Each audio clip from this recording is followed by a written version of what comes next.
everybody. Welcome to this week's Christmas Cracker. We are on week 3. Welcome to my co-host, Charlie. Hello. So, Charlie, what do we have installed this week? Well, we've got a lot. It's been a mishmash, but as always, we are going to be starting things with a joke. We are going to go into our likes and dislikes, which this week we have festive food. Well, Charlie does. One of us misunderstood me, so I'm just doing vegetables.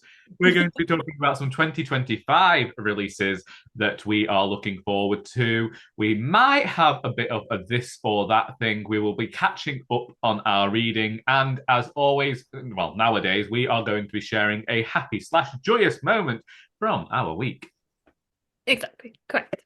So, Charlie, the Christmas joke this week, again, not another read one. There's no read ones because there are no read ones. Is what's the most popular Christmas carol in the desert? Oh. Oh, camel, ye faithful. I like that. It's one of those like it's terrible. Like if you actually got that in a Christmas cracker at the table, you'd all go, oh. It's so good. It's so bad. Yeah, It's good. yeah, one of those. What's yours? Tell me. Tell me. I'm just gonna find it. Why is Christmas like an orgasm? Why is Christmas like an orgasm? The closer it gets, the louder you get about its arrival. Oh. I'm sure I've used that one a couple of years ago, Charlie. I don't think you'd use that one. I was going through them, and like the ones I'd looked at, I was like, yeah, she used that one. She used that one. I definitely saw one about Santa roasting his chestnuts on an open fire. Yeah, we definitely used that one. Yeah. But it's so funny. You're switching. You've got the read-ons this year, and I'm having the clean ones. What's happened to us? It's because I thought like this year I kind of had to compete with you because you're always filthy. So I just went and Not found filthy. loads of the filthy ones. Yeah, And and then I'm not being filthy. you in the opposite direction. I've got camels. Yeah. So now that we've done our jokes and we've recognized that I might be a joke stealer, then, well, I think at Christmas everybody steals jokes. It's kind of synonymous with the occasion. We are going to head onto our likes and our dislikes. And as aforementioned, it is going to be guessing the Christmas foods. Which ones do we like? Which ones do we dislike? As I said, I might have only gone down a vegetable route because I completely misconstrued what this whole thing was about. But we may have said it with vegetables in your defense. Okay. Well, we'll see. But currently, all I will say is that we are 2-1 when it comes to the likes and dislikes. Charlie so far has managed to guess every single one of mine correctly, and I have not done the same for her. So, Charlie, would you like to say what your likes and dislikes of Christmas food are? I mean, the first thing wouldn't necessarily be everyone's Christmas food, but Tim, it's Christmas food in our house, and I really only ever have it at Christmas. And it is vegetables, but Okay. parsnip and swede mash. Okay. Then Yorkshire puddings. Okay. Then mulled wine. Oh, Christ. Oh, my. One of those three I dislike with all my life, and then two of them I enjoy. Okay. And actually, one of them is like queen, king, queen, like top of everything. I don't have a like reason. I can't think. So I'm just gonna hope that we're maybe similar and say mulled wine.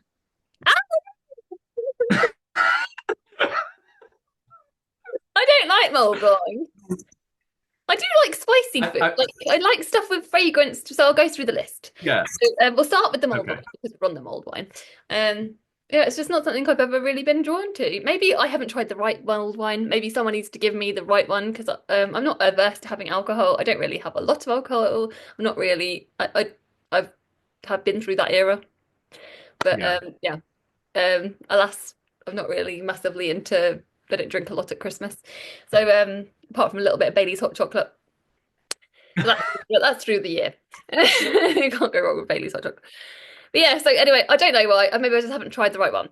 And then Yorkshire puddings are my number one food, like all year round. I could have Yorkshire puddings every day if I wanted to. I mean, I personally think anyone that doesn't like Yorkshire puddings is untrustworthy. And then, so I'm hoping you do like Yorkshire puddings. Well, yeah, that's why I said I'm hoping you're like me and chose mulled wine. Oh, yeah, yeah. And then Yeah. yeah, and then pasta and sweet mash is something my mum makes every year. She brings it over and it's just the yummiest, yummiest thing. And I just love it so much at Christmas time. It's my special Christmas, my treat for my mum. You see, my family do carrot and swede mash, and I have to say, I'm not a fan of swede at all. Me and swede do not get on. If swede's at the party, then I'm throwing it out the window. In fact, maybe I should have chosen swede as one of the vegetables that I don't like. Spoiler, I didn't. Mulled wine for me, I don't actually have that much of a problem with it. It's just like if somebody was serving mulled wine, I'm not going to like be exceptionally joyous about taking that. However, my favorite story about mulled wine is that, as you know, like for quite a long time, I didn't drink a lot. I mean, I don't drink a lot now, but like, I never really cared to have alcohol at all. And one Christmas, I went into work with a very severe cold, and my manager kept plying me with mulled wine because she was saying it was a hot drink and all the spices and everything might help clear it up. So I just kept drinking it. And I kept thinking, oh my goodness, I'm getting worse over here. I was getting dizzy and all this sort of stuff.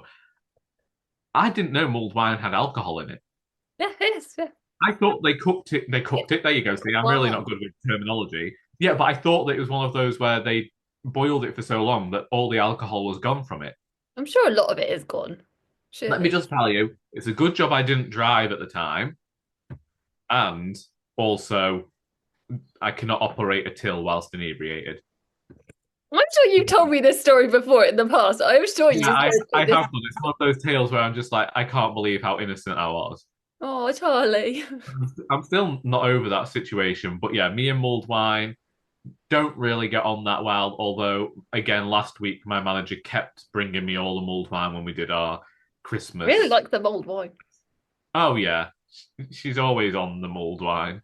It's the only way she gets through December. Maybe, bless her. Maybe I do. Maybe I just haven't found the right one. I'm sure there are ones that taste nice. I just Oh, last the right week one. we had customers who were spiking theirs with Jägermeister. That doesn't sound nice. That would make me want to vomit. Apparently, it's funny old flavour. Maybe that's what we do next year. You and me Yeah, just buy yeah, up you loads go. of Yeah, you go mulled mulled wine. wines. Well, no, we just buy loads of mulled wine and we try and find the one that's actually good. We're gonna get sloshed on our Christmas cracker. We are eventually going to be picked up by a TV company and we're going to go up and down the country sampling everyone's mulled wine. This is the dream. Go on a And Charlie's going on a liaison. mulled wine road trip. There you go. If anyone's Oh, listening. Right, anyway, that was Charlie. okay, so as I told you, mine is purely vegetables I thought I was going to because, make it harder. okay, that's good. So we have carrots, broccoli, or parsnips. Oh, that's very difficult. Okay, All right, I'm going to start eliminating because this is how I work. I feel like carrots are quite inoffensive, that's true. so I'm going to say that that's a safe. Okay. And then it's between parsnips and broccoli. Right, one of these I really like, and one of these I could just don't really care. So maybe maybe if I lean into my own things, but I don't think you'll always like me in that way. No, I am going to actually. No, I am going to leave. Going to. I'm going to say broccoli is the thing you don't like, and parsnips you do, because parsnips are fucking delicious. Charlie, how can you not like parsnips? I gotta say, I did this on purpose because I knew you'd choose broccoli, but the answer is carrots. Oh my God, Charlie, you don't like carrots. What on earth? That's mind-blowing to me. You don't like carrots? They're my favorite food of life. Like, So I like, can't go a single day without having carrots. like I don't know what happened. It's like, I'm shocked. How did I not yeah, know? I literally don't know what happened. Carrots used to be on like every single, like, whenever you have a roast dinner, you're always having carrots. And I don't know what it was, but I got to a certain age and suddenly did not like carrots anymore. What? Like, Oh, complete distaste to them. Like, just, yeah. I am shocked. I am not I, easily a shocked person. I And so like cannot believe that. this year with Christmas food has really been annoying me because a lot of vegan options at restaurants and things for the Christmas meal have been like a Not once. carrot Wellington, or they've wrapped carrots in pastry, or they've done some sort of, and yeah, I just, There's nothing offensive about a carrot. it's true, there's nothing offensive about a carrot, but just one day I just developed this complete disdain and distaste towards carrots. I'm shocked. Broccoli, however, uh like also it You makes know no what? sense. Broccoli I fucking hate. I don't like broccoli. Broccoli is disgusting. And I'm not just saying that because you don't like carrots, but It's like one of my favorite soups to make is carrot and ginger soup, and I knew that that would throw you off. it did throw me off. Yeah, but yeah, for whatever reason, me and carrots just in. I never, of all the years I've been friends with you, which is a lot, how have I not known you don't like carrots? I have carrots every day. It's like, I'm sure I've eaten carrots when I've been like talking to you. Yeah, you have like it's It's never literally come up. something that's only happened over the last few years. I don't know whether it's because when I first started the weight loss, I was throwing them into every meal. So like I would always make a stir fry and have them in there. I have absolutely no idea what it is, but like yeah, especially boiled carrots. If I see boiled carrots, then I mean, oof. I can understand that because they can be a little bit, if people overcook them often, and that can be a little bit. So yeah, um, yeah. Okay. I don't know But, yeah. how our friendship will go on, Parsnips, but however, me and parsnips. parsnips are like number one. If you don't like parsnips, that would just be yeah. No, like it's it. My sister is the one who first brought parsnips into the house, and I think she'd had them somewhere, and we'd never had them before. And then suddenly it was like, oh yeah, we've all got the liking of parsnips here, but we do have the one problem is my mother, and What's the if we problem? put her in charge of the cooking, then your parsnips are most likely going to arrive cremated. I mean, it can happen. There's a parsnip line where they can Yeah, get. there is. There really is. And my mother hasn't found it yet. So we're often looking down at our parsnips and thinking, my goodness, you spent a long You time in put that. you should put someone else in charge of parsnips, or would that devastate her and break her little parsnipped heart? I don't know because, as I've always said, one of the reasons that I got to the size I got to is because my mother is a feeder. And one of the ways that she shows affection to people is she makes food. Me too. This is where I Like, do think we are very similar, like me and your like mom. my mother was built to be a grandmother because it's like she finds out your favorite food and that is going to be stocked in the fridge all the time. That's so cute. I love that so much. So, yeah. So, That's so cute. yeah. So that's one of the things that she does like is like the challenge of doing roast dinners and everything. Oh, So, that's so yeah. lovely, though. That's really. So maybe I've just not found the right carrot as an adult. I don't think that. No, if you don't like carrots, Charlie, you just don't like carrots. I don't think that's possible. Like So I say, I I used never to. actually thought, and actually, I never thought that it was possible for someone to dislike carrots. So if there's anyone in the comments that doesn't like carrots, tell me because I never thought that any single person alive would not like carrots. That has shocked me to my core. I'm really sorry that I had to do that. I had to do it because I had to have I us on don't an even know even. who you are right now. I had to have us on an even playing field for the final week of the Christmas cracker. You've done it. Yeah. You've shocked And I me knew it beyond would do belief. it. There's nothing I thought that you could say that shocked me, and today that's what's happened. Oh.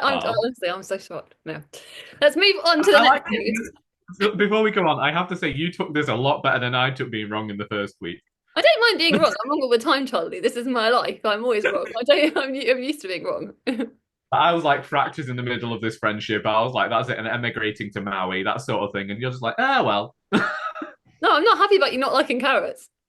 I don't care about being wrong, but you not liking carrots. That's it.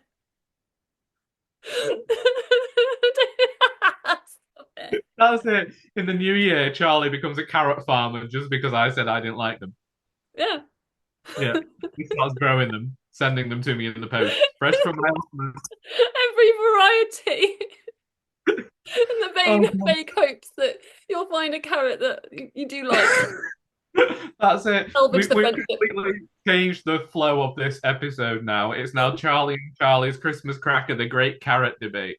So she is.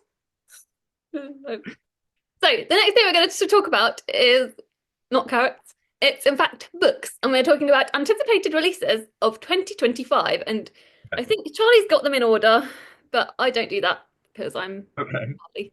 So, do you want to start with your first book, Charlie? Which book I are you can most do. excited for next year? Well, no, not most excited for, but I'm not most excited for because I know which one I'm most excited for, but I've okay. just You realised can tell that us I that want after. We can say which to. one after. The first book that I've got on my list is Dealing with the Dead by Alain Mabanckou. Okay. And I put this on the list simply because, to me, the blurb reminded me of the Marley Almeida book. And you and I both thoroughly enjoyed that one. And so it says, from one of Africa's most celebrated novelists, a ghostly reckoning with Congolese history for readers of Lincoln and Bardo.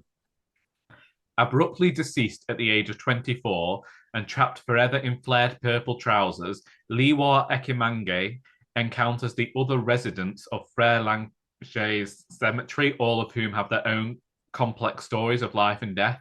And Ooh, apparently, there's also a chorus line of ghosts within the story, too. And so nice. when I discovered this book, I was like, okay, yes, that is a me and Charlie book. So, That is a yeah, good find. I am very myself. I've never heard of that before. That's a well good spot, Charlie. yeah. So Okay. actually, all of mine seem to be books that, well, three or four I specifically chose because of you and I. Oh, that's so lovely. Oh, that's nice. So That's what's it yours? right there. You're saving us from the carrot debate now. You're clawing back from the carrots. So Okay. my first one is one you probably I've messaged you. Maybe have I messaged you about it? I always say this, We don't I? do talk books a lot. I mean, we do. So it's Model Home by Rivers Solomon. And I know lots of people are already starting to read it because we've had lots of reviews come out of it online already. And it's basically, well, it was sold, I think it was initially sold as a haunted house um mystery by Rivers, like that's something I think, but I don't think it's actually, I feel like it's less, so not haunted house, like sentient house. Because that Okay. was it was one that again I spoke about Olivia last week. It was but it's one that I know Olivia has read, and I think also Scott has read it as well. And but Olivia, I know specifically, did really enjoy it, and even though it wasn't quite what I remember her thinking it was going to be.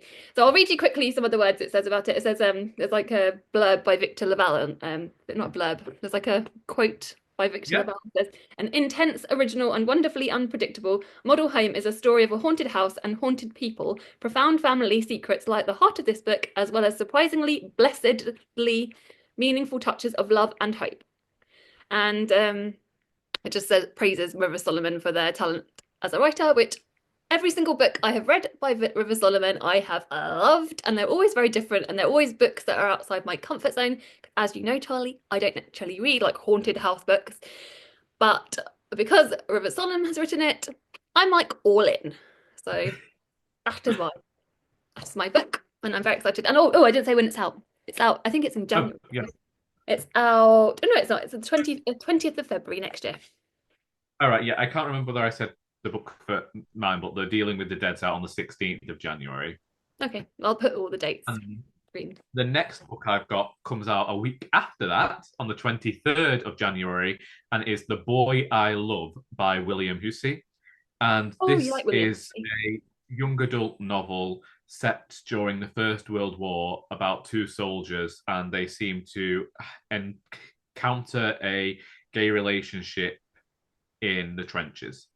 Oh, And quotes from Becky Albertalli and Simon James Green say that it is lyrical, tender, and incredibly moving with brutal realism.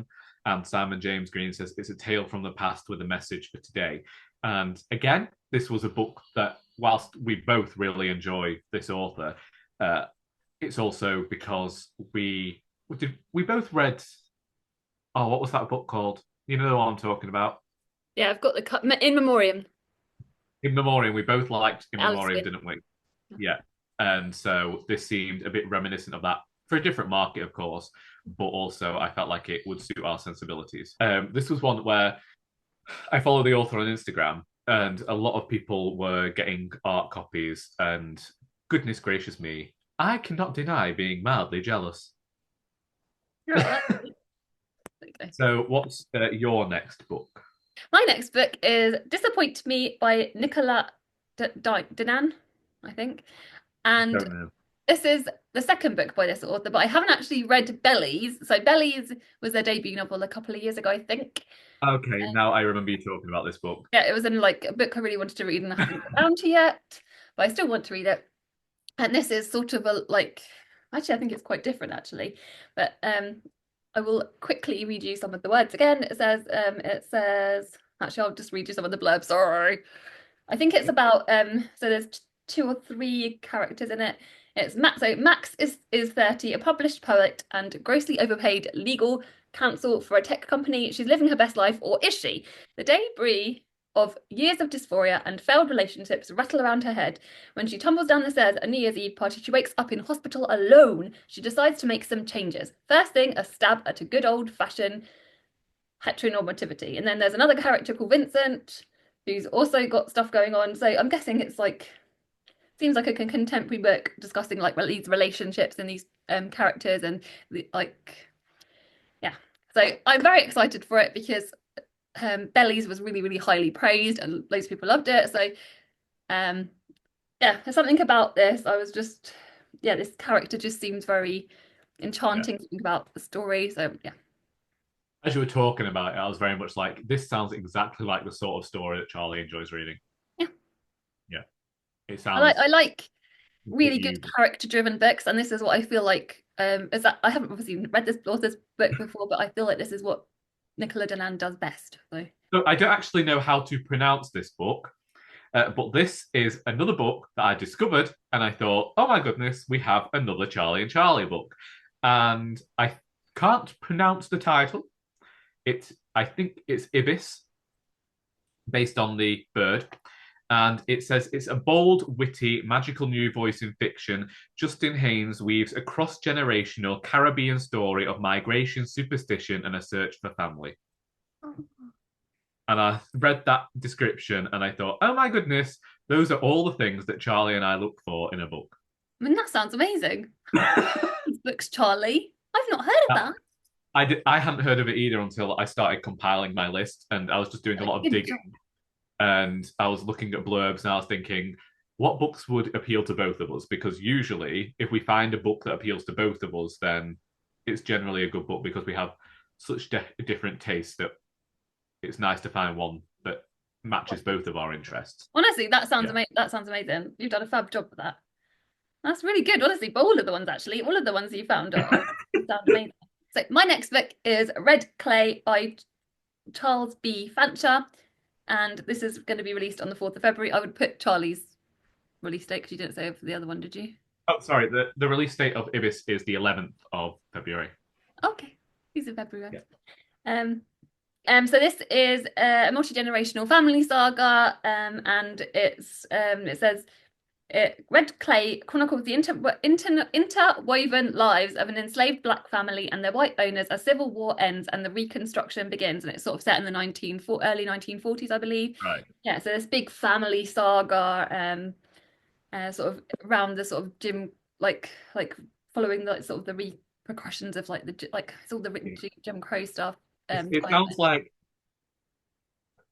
a book that you would definitely enjoy, and similar to The Prophets, would send me to read, and then I would just let it linger on my shelves because I would be utterly terrified of the content. I feel like it's I think I put this on. Oh, sorry, I didn't interrupt you. No, it's fine. Go on. I was just saying that it does sound like an utterly you book that, yeah. I think I pegged it. I wrote it down as Booker 2025 question mark. You are usually good at these things, but I don't really know, Charlie. Did we end up just failing completely this last year trying to guess things? The next book that I've got on here is one that I don't know if you will have on your list, but I am thoroughly looking forward to, and it is the Whisperwicks, The Impossible Trials by Jordan Lees.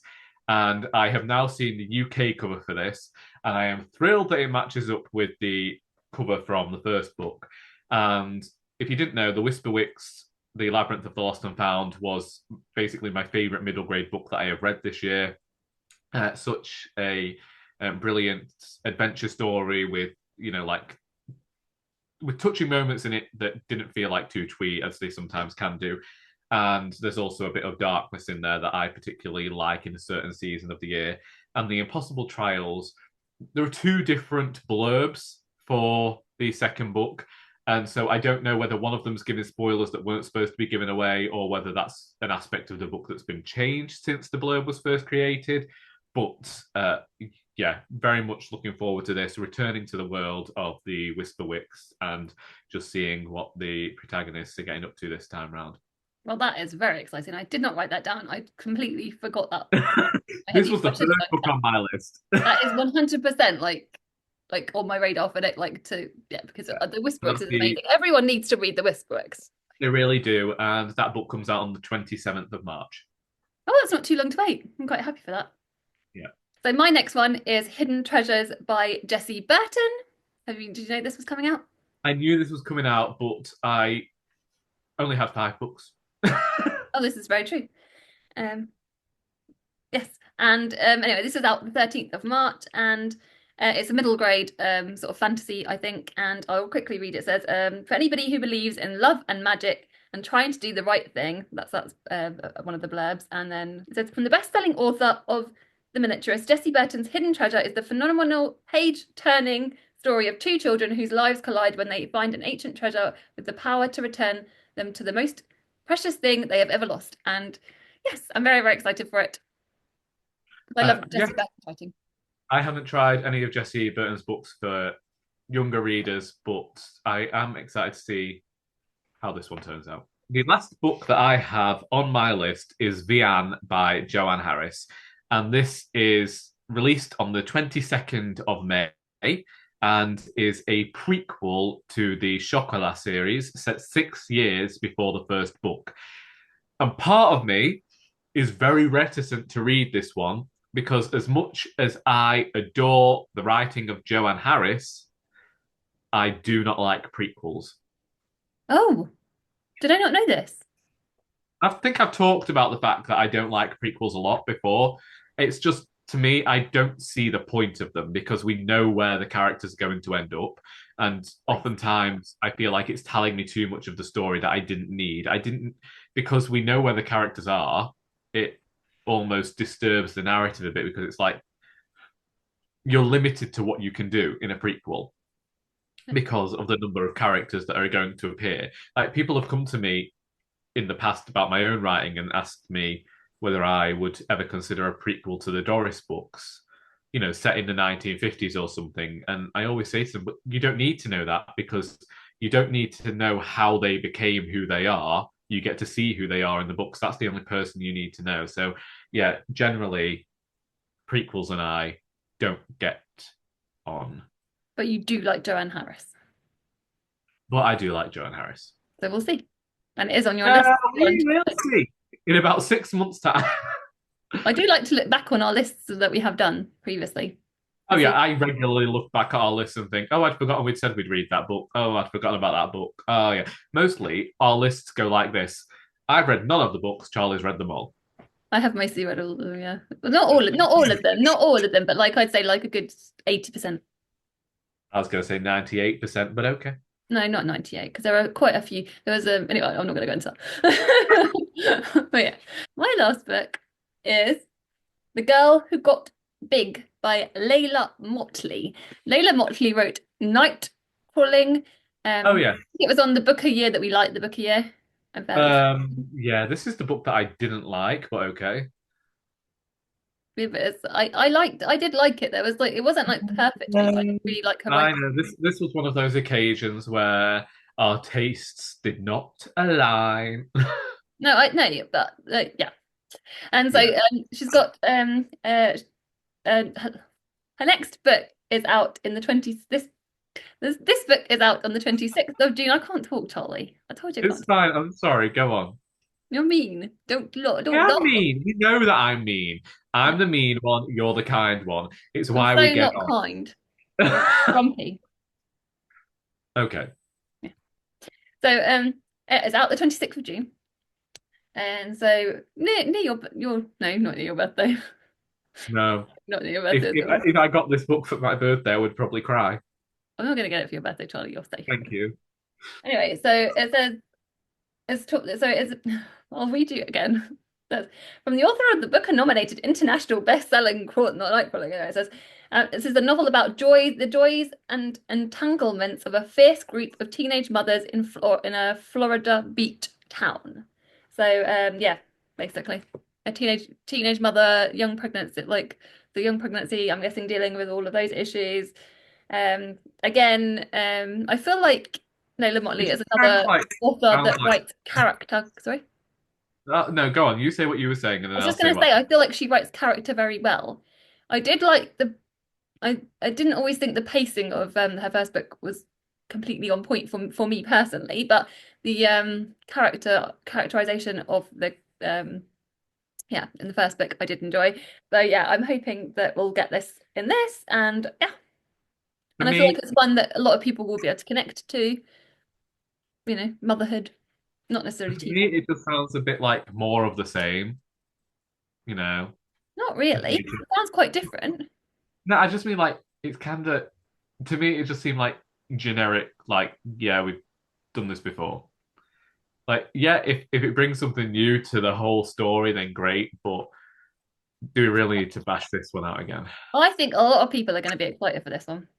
I think that a lot of people will go after this one because it's Leila Mottley, but part of me is thinking it's definitely going to suffer from second book syndrome. Oh, you mean no? I disagree. I think this could even do even better. We'll see. Yeah, we will see.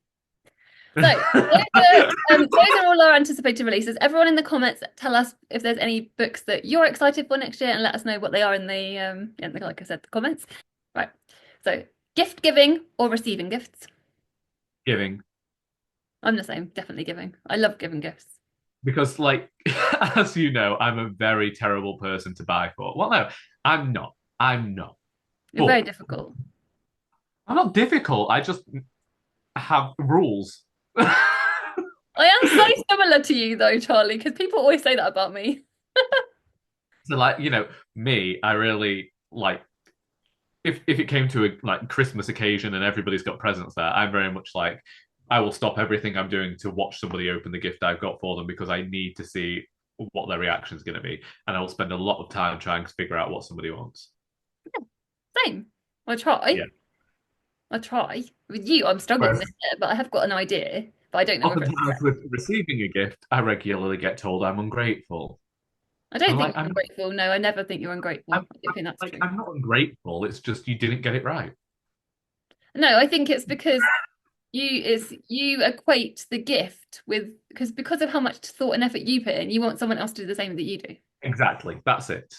That is that is you hit the nail on the head. This is why the Charlies know each other well. It's after so many years, even though I didn't know you at all because the carrot thing is just still talking to my core. Well, to be fair, the carrot thing is a recent one. Like, well, it's definitely got to be 1 or 2 years now. Yeah, 2 years is a long time, Charlie. And we yeah. talk virtually a Well, lot, like a well, lot nearly every day. we've never like gone into the like Charlie's developed a disdain for carrots this week, have we? It's like No, but breaking I tell you news. all the time about how much I love carrots. I really think we should do the next this or that. Sorry.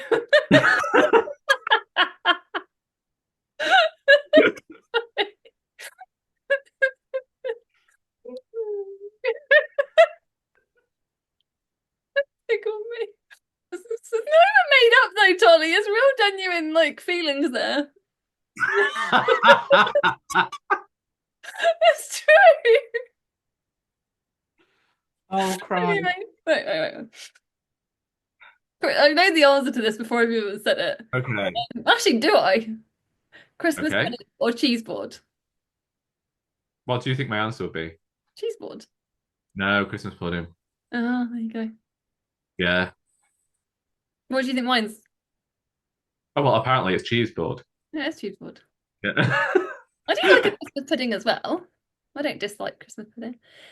Feathers or sequins? Wow, neither. No, that's not true. Sequins. Sequins is sparkly. Do you know how long sequins take to sew on things? No. Too long. I sewed a lot of sequins. Quality Street or celebrations? There's only one right answer. Celebrations? Yeah. everyone likes because I mean there are some good ones in Quality Street, and they are like the OG like kind I of. love that you've asked this as somebody who doesn't really consume sugar anymore, so isn't likely to touch either. But okay, I know. I don't even. But we're there are doing people so well watching it. today. But there are We are people doing so watching that well. can get in on the debate on this celebrations. Or tell us your answers in Oh yeah, again. I'm sorry. I forgot that you like to involve people. Yeah, because this is that they're watching.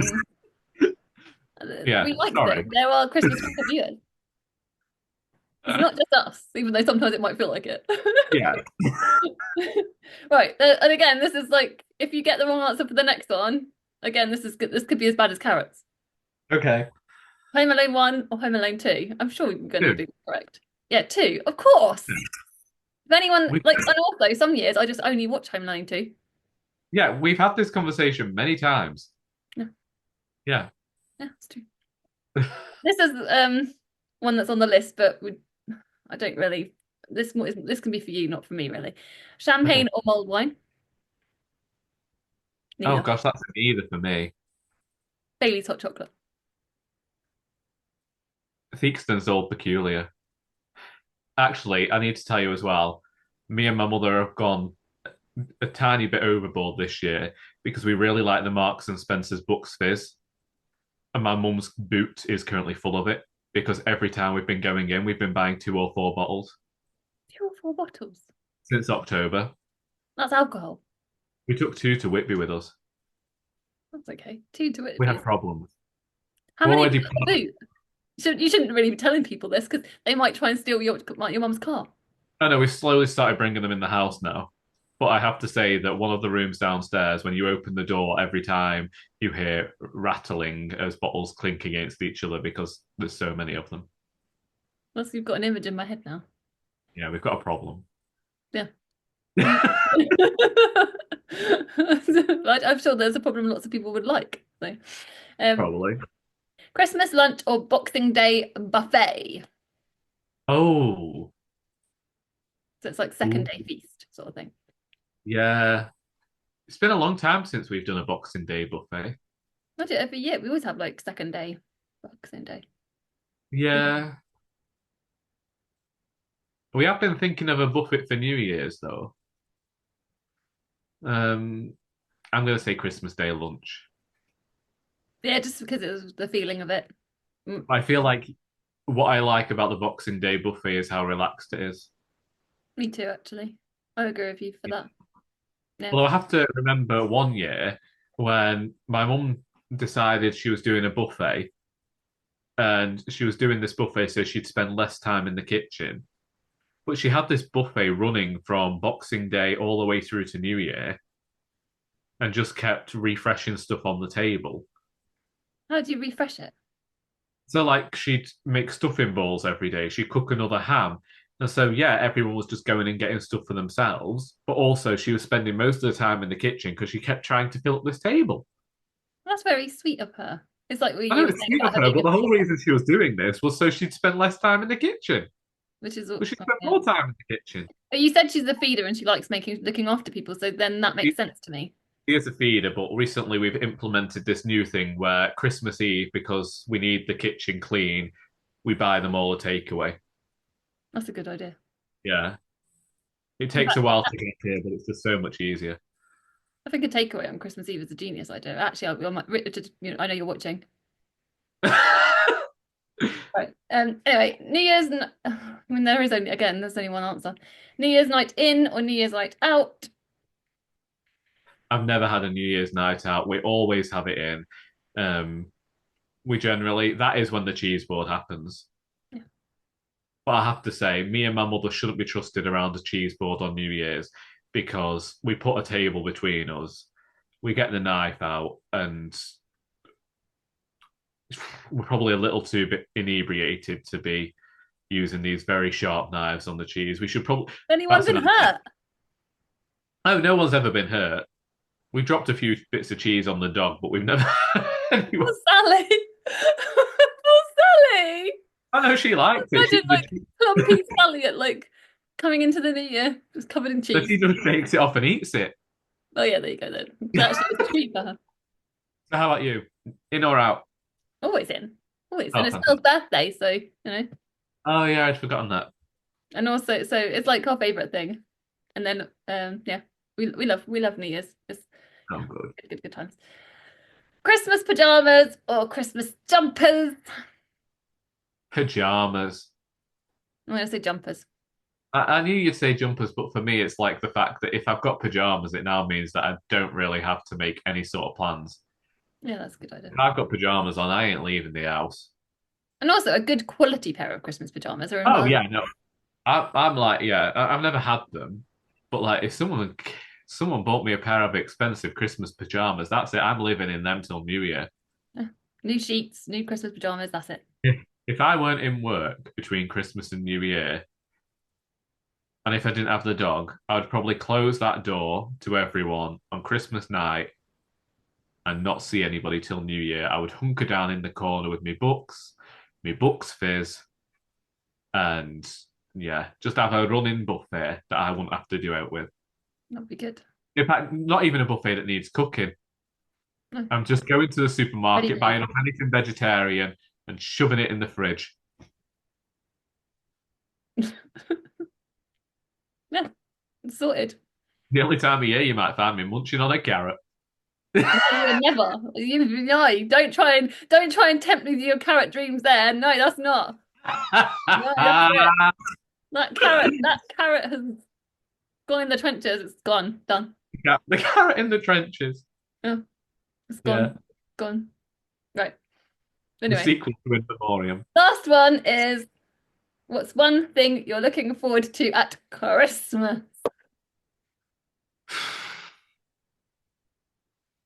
Well, I've got my answer. What's yours? I like some time to think about it. Oh, okay. I was just going the Doctor Who Christmas special. That's it. That's all I Yeah, no, needed. same. That's the perfect answer. In fact, actually, there is nothing else to look for. No, it's not true, actually. I do like Christmas giving, but the Christmas specials, all of the specials, actually, all of the Christmas specials, and we've got Death in Paradise, the I didn't. the Cornwall one. That's I can't remember what it's called. Anyway, that one that's out Okay. at Christmas I time. didn't know about that. Do you yet watch that though? Do you? No, but that's because I don't watch much. Oh, speaking of watching, let's go on to talking about the movies that we both watched of each other's last Oh week. yeah, I forgot we said we do this. Oh yeah, so what did you think of Violent Night? We loved it. Like 10 out of 10. Yes, I'm gonna say it. 10 out of 10 loved it. So like to start with, we started watching it, and there's all these unlikable characters, which I'm sure you did warn me about with hindsight.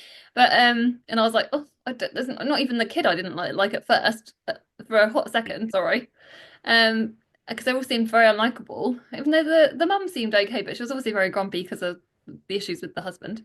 But as soon as Santa Claus started doing his thing, that was it. Yeah, We were like, yeah, it's very, very violent, and it's very, like you said, it's very horrific, but it was amazing. It was like yeah. so much fun, and like, yeah, I've been recommending it now. Oh, fantastic! There we go. A Charlie and Charlie Christmas film. We both agree on now. We should do it. Now you're We gonna should. break my heart again, aren't you? And tell me you hated it. No, Chronicles. no. I Tell really me. enjoyed it. Yay! There were aspects that I didn't care for too much, like when it was clear that it was, what do they call it, product placement. There was a bit of that going on that I didn't particularly care for, but I think it's just become part and parcel of films nowadays, so I just accepted that. But Especially I found it really fun, and there was a specific scene in a prison cell, and I paused it and made my mother come back into the living room just to watch Kurt the Russell singing. The singing. singing. Yeah, That's my uh, favorite bit of the movie. I love that bit. and yeah, I just it did everything that you said it was going to do last week. There was like this difficult topic, but it wasn't like overly done, and it led to this heartwarming moment at the end. Yes, the story is predictable for what it is, but that's just what you want at Christmas. And I feel like, again, just to mention like drunkenness, but maybe not even that. Maybe once you've gone through all of like the tired inducing stuff of Christmas, you've done all the presents, you've done all the food, and you sat there feeling a little bit lethargic at the end of the day. This is just one of those films that you could switch on and just spend the afternoon with. It was a delight, and we particularly enjoyed watching the elves in the garage. That was amazing. I Yeah, agree. They were so badass. They were just yeah. like causing trouble all over.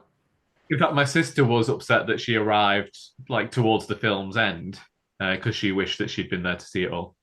I Oh, mean, yeah, I was so pleased she you has, loved it. well, she's already seen it before, you Yeah, see. no, I know, yeah. Yeah, but she would have liked to have watched it again. Oh, I'm so pleased you loved it. Oh, that means actually both our recommendations worked for each other. Yeah. In fact, after that recommendation, I am now considering going and watching Klaus as well. I do think it's a bit quieter. Richard said that Klaus Yeah. is boring, but I don't think it's Oh boring. gosh. Dun dun I don't think dun. it's boring. I think it's nice. Anyway, I haven't watched it for a while though. It's not one like I rushed to watch, but I do think it's nice. Yeah.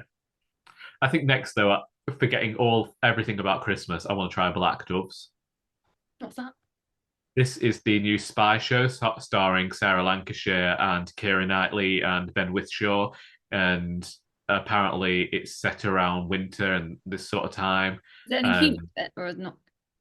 Is sorry, there any humour to it? I don't think so. I do think it's straight up spy thriller, but I don't know. It comes recommended from my sister though, so There you go we then. will see. So, should we talk about books that should we talk about books that you're Yes, reading? We'll just we can do. I still haven't got to the pick for this month, but I now have some free time. So last week, I continued reading the Christmas Chronicles by Nigel Slater, which is my ongoing read for November and December every year. And I started on Thursday, my one free day of the week, read 200 pages of Prince of Thorns by Mark Lawrence. This was a book I saw at the charity shop. It's a fantasy series that I know is quite popular. Huge anti-hero, and like I don't know what it is about this character, but even though he's very villainous, as a reader you can understand it when you get to see a bit of the history surrounding it. I think it comes from the grimmer subgenre of fantasy fiction, but I'm hoping that this afternoon I'll get to finish it. And then my intention is to try and read some more of the Christmas books off my TBR this week. And also, because next week we might be doing another challenge, is to try and get To Cook a Bear finished so that I can talk about that in what will unfortunately be our final edition of the Christmas Cracker this year. How's your reading been going this week? I've just been dipping my toes into quite a lot of things because the Nero's got announced last week, Yes. and me and Gemma reacting to it last week, which I'll put the Gems live show in the description so that we talk through all the books there if anyone was wanting to go back and watch that. So after that I started listening to Pixel Flesh by Ellen Alanta, and this is talking obviously about, it's like a non-fiction about obviously kind of like social media and the influences it has on us and the detrimental effects it's had on particularly the younger generation of all these images and the pressure and stuff. Basically it goes into lots and lots of details and examples, etc. But yeah, so I've been listening to that, and then I also started an audiobook, and then I've got honestly so many books, Charlie. I also finished Cloud Cuckoo Land, which was the FOMO book club, Right. or the FOMO book club that Jem and Jack run, and this was one of Alice's favourite books of, not this year, it was last year or the year before. I can't remember which year, but it was one of her favourite books, basically. And yeah, it was just such an amazing book. I messaged you about it, telling you, have you read it yet? And Because I owned it and I returned it to the charity shop, but I can still remember Alice telling me how much she'd enjoyed this book when I first shared that I got it on Instagram. And it was just unfortunate that I was getting rid of so many books at the end of last year. And so with this one, I was thinking when I got rid of it, well, it's been a while since I got this. It didn't turn up where I thought it was going to turn up. Then if I ever want to read it, library. So yeah, our library does have quite a few copies of it, and yeah, it's just such a great book, and it's set up across like three timelines. So you get a future, like a very future, like set in sort of space timeline. And which, speaking of which, that's not normally a thing I like. I do. I would happily read like a whole book of of that storyline compared to Snorbittle. Sorry, everyone loves Snorbittle, but whatever. And that just showed me how much, like when it's done well, like how much I enjoy it. So anyway, so yeah, we've got the future storyline, then we've got the one set in like the ancient, like sort of like at the is it the siege of Constantinople or something to do with the war in Constantinople. I can't say that word. So yeah, like that historical sort of timeline following two characters in that. And then there's another two characters sort of set in 2020, but also those characters you go back into sort of their childhoods as well. So the more modern sort of timeline. And yeah, all of the characters I just loved so much. Well, not all of them, because there is one that's a bit more complicated. But yeah, I just and the book it was just like it's a 5-star read, like and it yeah, it just yeah, it just broke my heart reading it because obviously not been able to talk to Alice about it, but then also loving it so much. So I'm glad that I read it. So yeah. And that's one book. I don't want to linger on that because otherwise I'll get upset. And then to cheer myself up, after that, picked up Terry Pratchett's Guards on audio because and slashing my physical book because Yeah. to cheer me up because it's one that Jack loves and it's one you love, I'm fairly certain. And yeah, it's like it's working to cheer me up a little bit. Oh, good. And No, also, and side note, trying to finish Shadows at Noon, which is my beastie women's prize non-fiction that I'm trying to finish. oh gosh, I really need to. I've got 2 weeks to pick up some of my beastly huge books that I included on my TBR. I really need to get on that. And there's also Susanna Clarke's book I want to try and get like I'm trying to start because I'm meant to be reading it with Jen from Jennifer Loves Jonathan Strange and Mr. Norrell. Yeah, that one. Ah, I did like that one. Oh, I I didn't think, know that. yeah, I think it took a few. I mean, it took me over a decade to actually pluck up the courage to read it. But when I did, I mean, I read it slowly, but I enjoyed it. Oh, that's good. Yeah, I'm excited to read it because yeah, I enjoyed Piranesi. So yeah, so those are all the books. So I think we're up to date with all the books. Yeah, so I think Should we just it's say the our happy moment then? yeah, I think that's it. Will Happy you say your moment. happy moment? So for me, it was getting to host the Poems and Pints at the Button Warehouse, our seasonal edition last Wednesday, and I'm very lucky that Joy always hands the reins over to me for the Christmas edition because I rather enjoy this festive period. And it was a funny one because some people hadn't got the memo that it was supposed to be a seasonal one, and so they came along and just read whatever they got. And so I was trying to come up with some, ways that it could be associated with the season. And we had someone came and they sang "Have Yourself a Merry Little Christmas," and Joy had told me how she'd used a song as a template for her poem, and it just happened coincidentally to be that song. So naturally, I felt terrible, but apparently it's all good. And so that was that. It seemed to be a really nice, raucous night, sharing poetry and prose, and just all around getting ready for the season. So yeah, that was it. What about you? One of my happy things was there was a family that had been coming to my library group. I know you would have seen if you saw it on social media. And they had been making decorations, and they gave me one of the decorations that they had made. They'd made a decoration for me basically, and Oh, I just thought it was that is very, very nice. sweet. And it made my day because I was feeling quite horrible that day and feeling very down, and so yeah, it did make me smile. So yeah, Yeah, I yeah, have a friend who does that too. yeah, it was nice. It was nice, and it's always like nice to feel like the kids are amazing. The kids always make me smile. You know this about that about me, like about me in the library and all that stuff. So yeah, everyone in the comments, let us know if any happy moments you've got. Shall we pick an emoji because people like putting emojis in, and you were surprising us last week. Everyone in the comments, you were really surprising me. I didn't think we get any emojis, and you guys were amazing. So I think we have to go for something that's in our background today. So it has to be a star or a gingerbread man or a deer, it's something something from the like that. background. If you can put Yeah, yeah, and you can put a tree, you could put a gingerbread man or a star. Or maybe a present. There's a present. So any of those emojis they will could make just it send even. us presents. You don't have to send us presents. They don't need to send us presents. I mean, But you're watching it is the biggest gift. Really? It is. Shut up, Charlie. We are two different people. That's not true at all. So yeah, thank you for watching. Charlie, have you got any final words?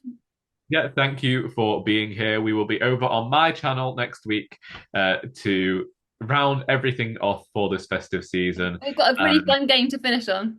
we've got a fun game. We've got some check-ins and everything, the usual fare. But this week has been as joyous as every time. So thank you for that, and thank you for hosting us again, Charlie. See you next week. Bye bye. Bye.